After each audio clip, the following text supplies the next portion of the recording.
Valentine is one of the seasons often synonymous with shopping. Although it doesn't come with a public holiday, it changes the atmosphere for businesses. But at this time of recession, consumers and Valentine-related items are found wanting.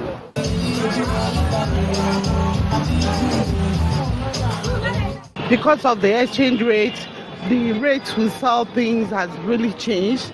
The prices are different. See, most of our wholesalers, when they come, they can't even afford to buy. No, there is recession, but you know Nigerians, suffering and smiling.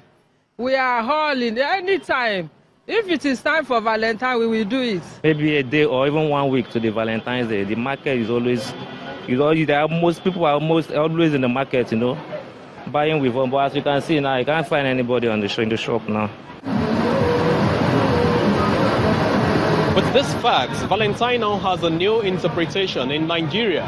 This is because the Misery Index, an index that calculates a nation's economic well-being in Nigeria, is now at 52.15, and this stems from underemployment, unemployment, and inflation rates. Night shows are also organized to spice up Valentine's Day, but only a few can meet the demands.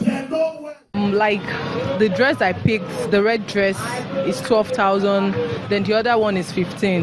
Then the long dress for dinner will be 20K because I need to,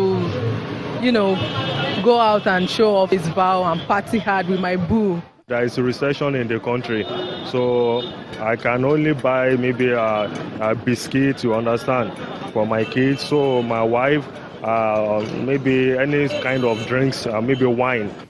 Lending rates and per capita GDP growth play a significant role in a nation's misery index.